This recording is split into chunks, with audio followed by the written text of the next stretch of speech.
Halo guys, kembali lagi di Iron IT Arena. Kali ini kita akan membahas atau tepatnya melakukan proses repair untuk ponsel Redmi Note 5. Nanti akan dilakukan preparean seperti apa, Mas Deki? Kita akan ganti LCD sama beberapa spare part lainnya. Pasti kalian penasaran kan? Jadi langsung cek kita. Ya guys, begini untuk kondisi ponselnya ya. Hancur, pecah. Untuk baterai juga melembung juga ya ini posisinya. Soalnya casingnya udah nggak rapat. Ya langsung kita eksekusi saja. Kita kletek dulu untuk pelindungnya yang pecah. Oke. Setelah itu untuk membuka ponsel kita tetap membutuhkan untuk SIM ejector. Kita lepas SIM ejectornya terlebih dahulu, baru kita lakukan proses pembukaan backdoornya.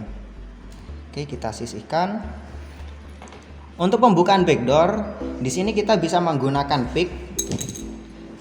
Tapi jikalau misalkan teman-teman di rumah nggak punya pick, alternatif kita bisa pakai bekas SIM card ya. Nanti kita bisa tipiskan menggunakan cutter untuk bagian sisinya, salah satu aja. Nah, kita tipiskan terlebih dahulu dengan cara dikerik seperti ini. Ketika sudah dirasa tipis, bisa digunakan untuk alat pengganti dari picknya. Nah, untuk pembongkaran kita bisa melakukan dari bawah ya, bagian port USB. Biasanya kita langsung pasang pick di sela atau celah antara LCD dan backdoornya. Nah, posisinya di sini kita langsung masukkan aja. Nah, ini untuk posisi normal. Kalau misalkan ponsel belum ada indikasi celah ya. Tapi kalau misalkan ponsel udah ada celah habis bekas jatuh, kita bisa pakai celah termudah yang bisa kita pakai untuk kebukanya. Lanjut kita buka backdoornya.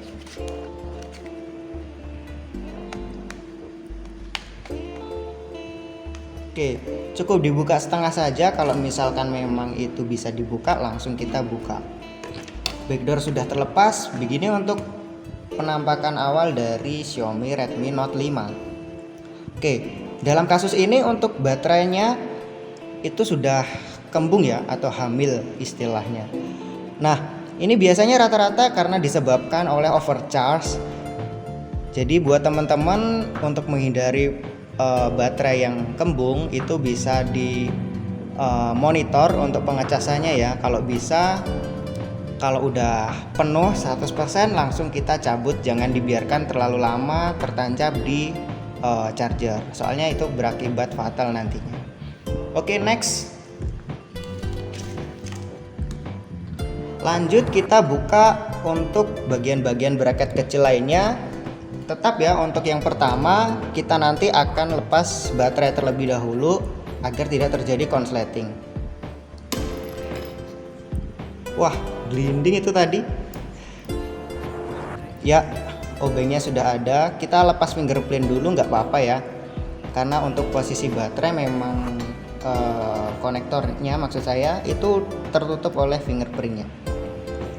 Nah, untuk melepasnya kita bisa pakai bantuan pick dan lain-lain atau sponger. Oke, kita lepas untuk bagian fingerprintnya. Hati-hati karena itu fleksibel, bisa putus ya.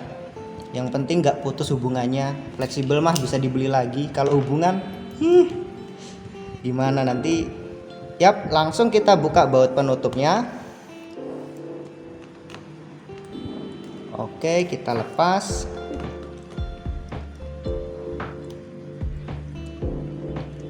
Setelah itu kita lepas bracket untuk penutup soket baterai ya. Nah, di situ langsung kita lepas untuk konektor baterainya menggunakan bahan plastik ya. Soalnya kalau pakai yang bahan besi nanti terjadi konslet. Oke, lanjut. Kita langsung lepas untuk bracket-bracket kecil lainnya.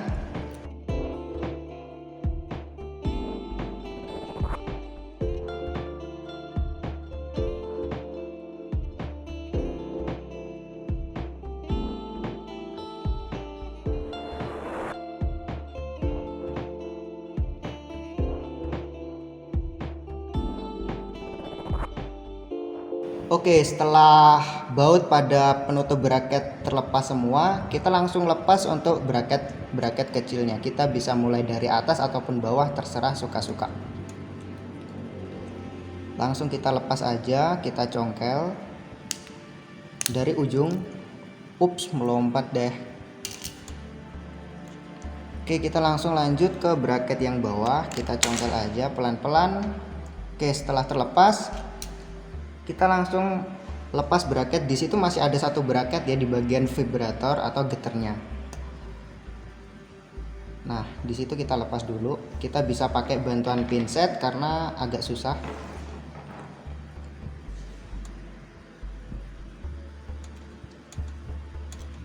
Oke, sudah terlepas.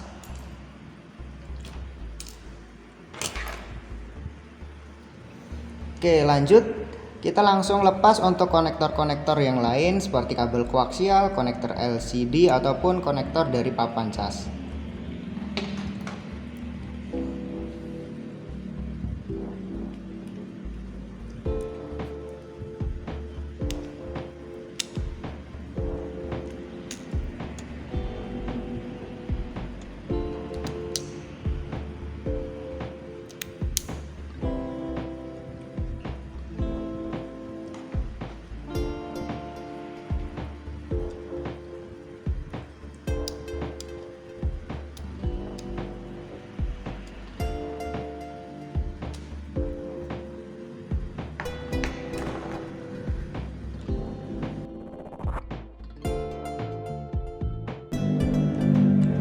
Oke, ini ternyata di bagian bawah masih ada bautnya ya untuk yang bagian papan cas atau subboardnya. Kita lepaskan terlebih dahulu. Oke, setelah baut dari papan cas terbuka, kita langsung lepas untuk papan casnya. Kita bisa menggunakan alat bantu spuncer. Di sini kita untuk posisinya bisa menggunakan bantalan dari bagian solder ini ya, port casnya yang bagian tengah. Kita bisa tusuk bagian situ, lalu sedikit congkel ke atas. Oke.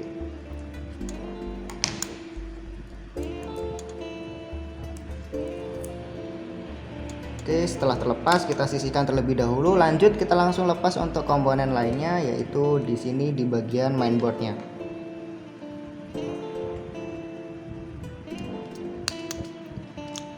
Oke.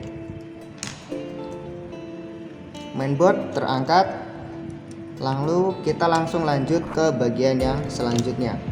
Setelah mainboard terangkat, kita langsung lanjut untuk pelepasan untuk komponen-komponen kecil seperti vibrator, terus habis itu flexible seat key, dan juga nanti untuk yang bagian earpiece ya, bagian speaker atas. Oke, langsung lanjut kita lakukan pelepasannya. Di sini kita memerlukan alat bantu, bisa pakai pinset atau mungkin yang agak tajam ya, buat nyungkit bagian yang nempel ke bodi.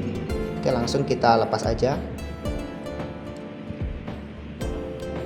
Oke, fleksibel sudah terlepas, langsung kita lepas untuk bagian vibratornya. Kita singkirkan dulu. Oke, setelah vibrator terlepas, kita langsung lanjut lepas fleksibel seat key-nya. Kita cukit pelan-pelan dari yang bagian kuningan itu. Oke, pelan-pelan. Lalu kita langsung ambil celah di sini ya, yang bagian mechanical partnya. Kita cukit pelan-pelan sampai terlepas. Oke, setelah terlepas kita sisihkan dulu.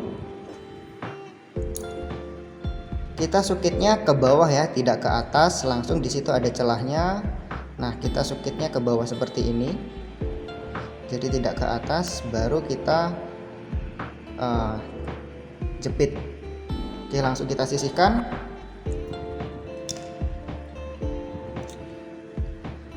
Oke, di sini lanjut ke proses pelepasan untuk komponen yang lain. Di sini ada baterai ya. Kita langsung lepas baterainya.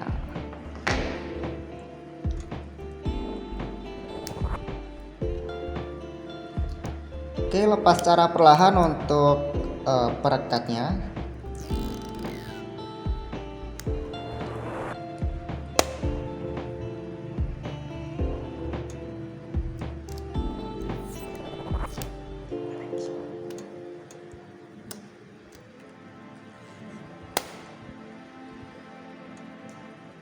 Oke, setelah perekat terlepas, baterai bisa diangkat dengan mudah. Nah, di sini kasusnya baterainya ini juga melembung ya. Untuk di bagian ujung sini menunjukkan baterainya mengalami kebocoran. Ini kelihatan agak silver ya. Oke, kita sisihkan untuk baterainya. Nah, di sini masih ada satu komponen yang bisa kita lepas ya, yaitu fleksibel dari papan cas ke mainboardnya. Kita lepas dulu, bisa tarik dengan pelan-pelan.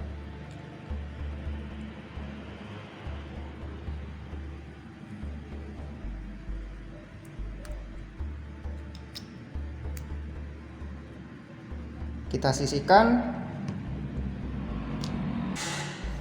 Oh ya, ini kelupaan ya guys. Di sini di bagian atas ada rubber sensor.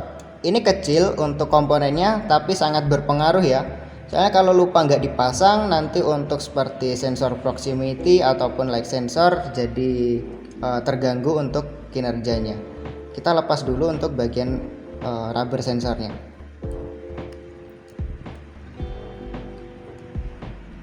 Oke, nah ini guys komponennya tuh kecil. Wah, nggak bisa fokus ini. Fokusnya ke masa lalu ini kayaknya kamera. Udahlah, kita langsung sisihkan aja.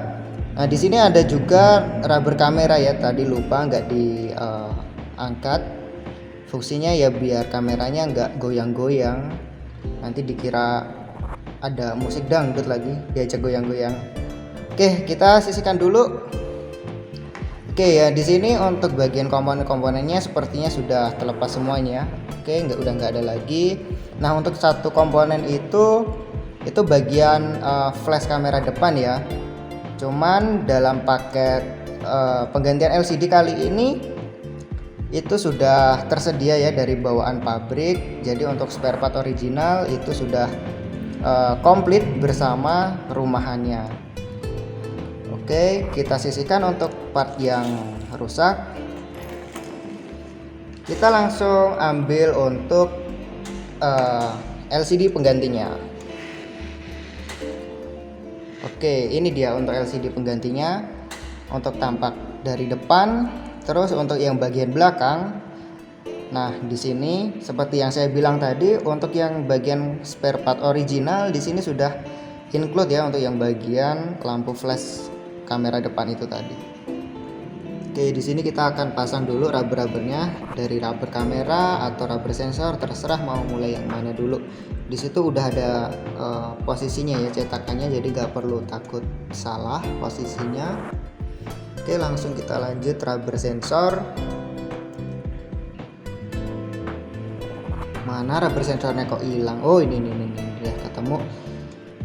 Oke, di sini sudah ada penandanya ya sebenarnya, tapi nggak begitu kelihatan di kamera. Tapi kalau misalkan di fisik langsung nanti akan kelihatan jelas. Itu untuk posisi penandanya di atas ya teman-teman. Kita pasang untuk bagian earpiece-nya, langsung pasang aja. Aduh, kok nggak mau nempel ini gimana?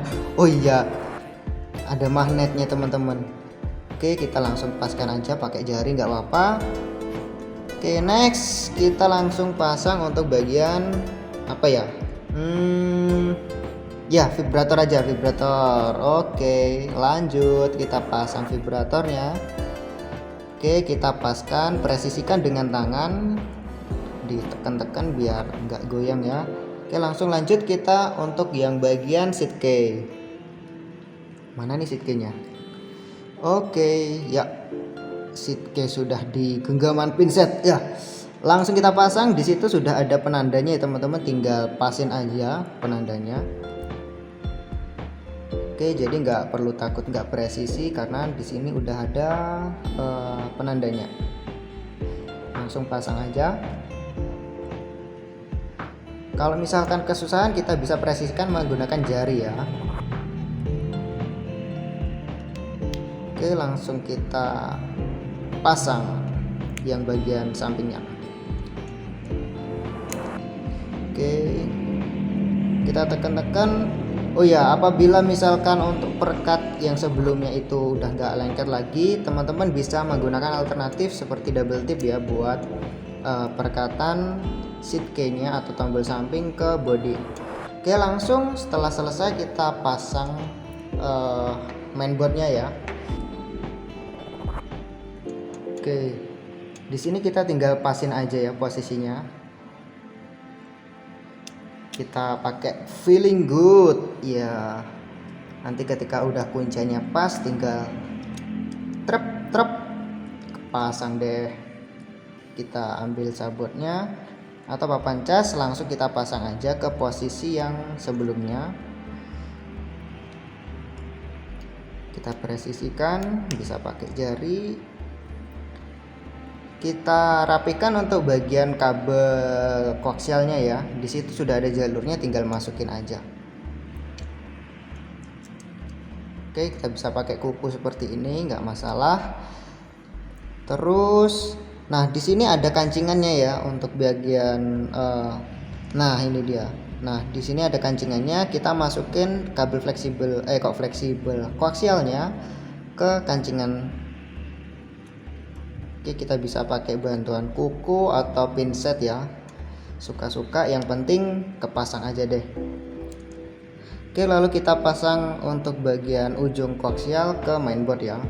Kita bisa presisikan menggunakan kuku atau menggunakan alat bantu yang lain ya. Oke, penting feeling good aja. Kita bisa presisikan menggunakan jari ya, yang penting feeling good.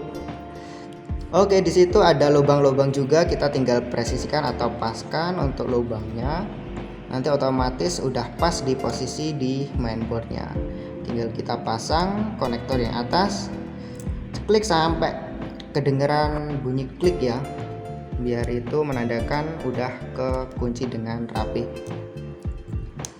Oke, di sini untuk kabel fleksibelnya kan ini kelihatan masih nggak rapi ya untuk bagian LCD. Nah di sini ada perekatnya yang belum dilepas, kita lepas dulu untuk pelindung perekatnya. Oke, setelah kita lepas, di situ pun ada dua ya, atas sama bawah. Ada lubangnya juga, tinggal kita paskan di lubang-lubangnya penanda. Kalau udah pas, presisi, udahlah pas langsung di mainboard. Sampai bunyi klik. Oke, setelah selesai. Nah, oke, untuk kasus ini kan tadi untuk baterainya kembung ya teman-teman. Kita melakukan penggantian baterai juga. Mana tadi baterainya? Wah, itu dia. Untuk baterai barunya masih sudah terdapat untuk perekatnya ya. Nanti tinggal dikletek aja, tapi jangan dikletek dulu teman-teman. Kita lakukan uji untuk LCD-nya, apakah ada cacat pabrik atau enggak. Soalnya nanti kalau sudah terlanjur direkatin LCD bermasalah, kita bongkar pasang lagi. Oke, kita coba sementara pasang dulu baterai, kita coba nyalakan untuk ngecek LCD-nya.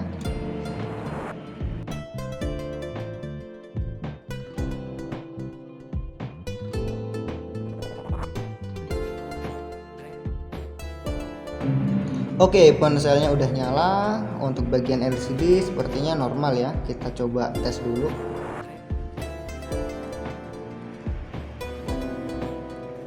Wah, ada polanya nih. Oke, kita buka dulu. Oke, kita lakukan untuk pengetesannya ya. Untuk pengetesan di sini Xiaomi kita bisa akses di pengaturan, nanti tentang ponsel, lalu masuk ke versi kernel ya. Kita klik berulang kali sampai masuk ke hardware test. Di sini kita bisa tes untuk fungsi color dan lain-lain. Tapi untuk fungsi utama, karena ini penggantian LCD, kita tes untuk colornya sama layar sentuhnya dulu. Oke, kita langsung lakukan pengetesan, kita cek ada cacat pabrik atau enggak. Kalau misalnya cacat pabrik ya kita tinggal retur barang aja. Oke, setelah pengecekan nggak ada masalah di LCD, langsung lanjut ke pengetesan layar sentuh ya. Di sini langsung pas, nggak ada yang ghosting. Oke, langsung kita next ke step selanjutnya aja, karena untuk fungsi dari LCD-nya normal ya. Kita matikan dulu ponselnya, langsung coba rakit untuk pengetesan selanjutnya.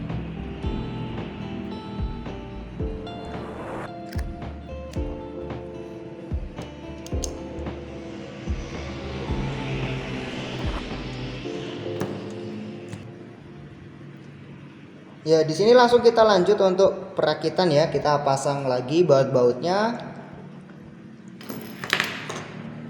Oke, obeng sudah datang, langsung kita pasang bautnya.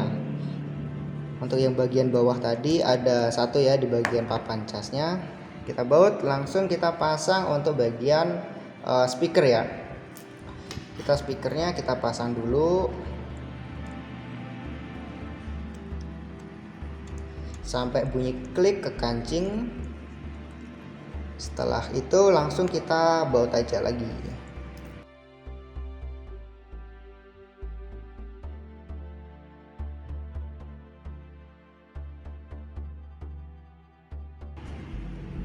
Oke, setelah selesai, untuk yang bagian bawah itu ada dua macam baut ya teman-teman, ada yang silver sama hitam. Untuk yang silver itu ada di paling ujung, dan untuk yang hitam itu ada yang di tengah ya posisinya. Oke, langsung kita lanjut untuk pemasangan bracket yang bagian atas, bagian mesin ya. Itu yang buat antena penangkap WiFi sama Bluetooth. Untuk yang bawah itu sebagai speaker juga antena buat penangkap sinyal ya. Oke, untuk yang bagian atas itu dia cuman pakai satu warna ya. Untuk yang bagian bracketnya itu cuman pakai yang hitam aja. Langsung kita lanjut pembautan.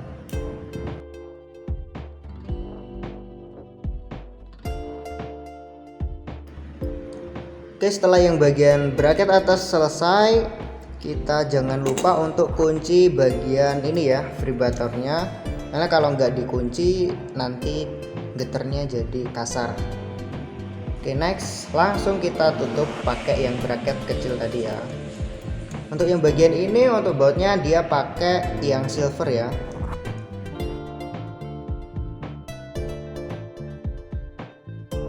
Oke, tadi untuk setelah pemasangan kita sempat cek untuk fungsinya ya, dan itu normal semua, nggak ada yang bermasalah. Langsung kita pemasangan baterainya dengan langsung direkatkan ya, karena memang udah nggak ada permasalahan lagi. Langsung kita pasang permanen baterainya. Oke, kita tinggal presisikan pas di bodinya. Oke, jika sudah terpasang langsung kita tancapkan untuk konektornya. Jangan lupa kita kunci untuk bagian konektor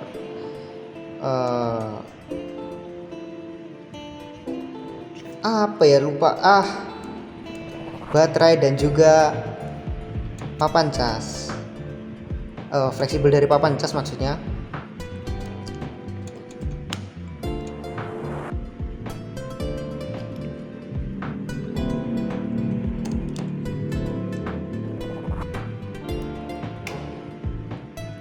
Oke, setelah selesai langsung kita pasang untuk bagian terakhir, itu di bagian fingerprintnya. Kita bisa pasang untuk konektornya terlebih dahulu ya, baru kita presisikan untuk bagian yang lainnya.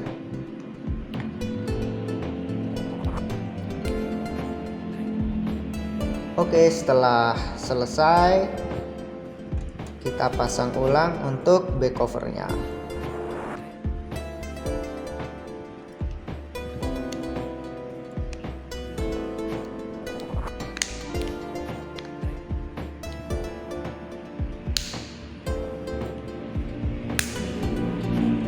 Oke, sampai berbunyi klik ya teman-teman, biar kekancing semuanya rapi. Oke, udah gak renggang lagi ya untuk bodinya.